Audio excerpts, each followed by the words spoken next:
Shalom saudara yang terkasih dalam nama Yesus Kristus. Kebenaran hari ini menyembunyikan kebenaran.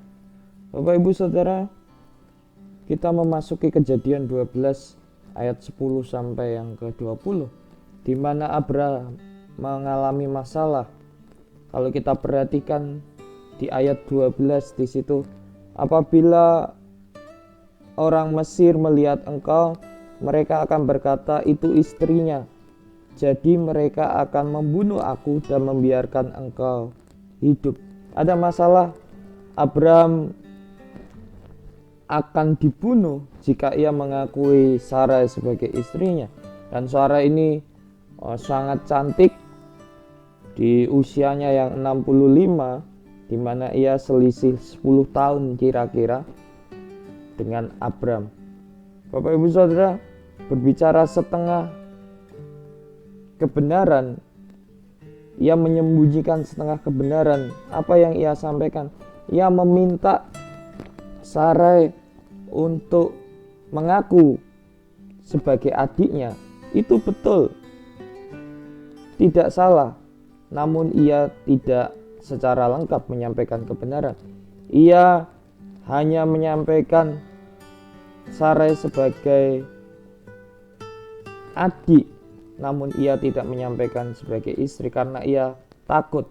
Ternyata Alkitab sangat begitu terang-terangan mencatat ketika Abraham yang menjadi orang yang dikhususkan Tuhan, dipanggil Tuhan, ketika dikuasai ketakutan, ketika nyawanya menjadi pertaruhan, justru ia mengambil jalan yang keliru.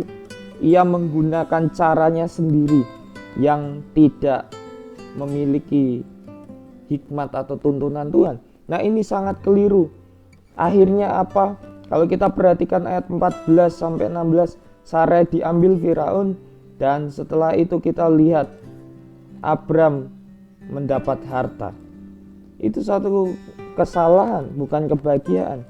Dan Bapak Ibu Saudara, kadang-kala kita seperti Abraham, di tengah-tengah kesulitan, di tengah-tengah tekanan, kita mencari cara kita sendiri. Kita menyembunyikan apa yang menjadi kebenaran, bahwa Tuhan mampu memimpin dan menyertai kita. Kalau kita perhatikan, saya mengingatkan Bapak Ibu Saudara, dalam Kejadian 12 ayat 7 dikatakan, ketika Tuhan menampakkan diri kepada Abraham dan firman, aku akan memberikan negeri ini kepada keturunanmu. Maka didirikannya di situ mezbah bagi Tuhan yang telah menampakkan diri kepadanya. Abraham harus ingat bahwa Allah menyertainya. Allah tidak akan membiarkan dia tidak diberkati, bahkan dia akan dilindungi. Buktinya apa? Ia mendapat kasih karunia.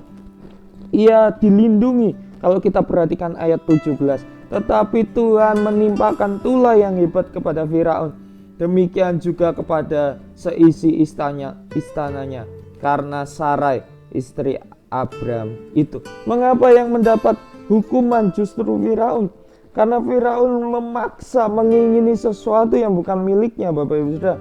Kalau kita perhatikan di situ sangat jelas, ia melihat Sarai yang sangat cantik dan dia mengingininya dan membawa paksa Sarai. Dan Alkitab mencatat ayat 17 sebagai kasih karunia Allah kepada Abraham. Abraham tetap dilindungi, Abraham tetap dijagai, dan Abraham tidak membiarkan menghukum Allah menghukum Abraham. Ia justru menolong dan menunjukkan kasihnya. Bapak Ibu Saudara, ketika kita tidak berani transparan, kita tidak berani jujur di hadapan Tuhan, itu sangat beresiko bagi kehidupan kita. Maka di pagi hari ini yang kita hadapi, terus teranglah atas kehidupan dan keadaan kita. Jangan berpura-pura. Jika iya, katakan iya, jika itu menjadi kebenaran.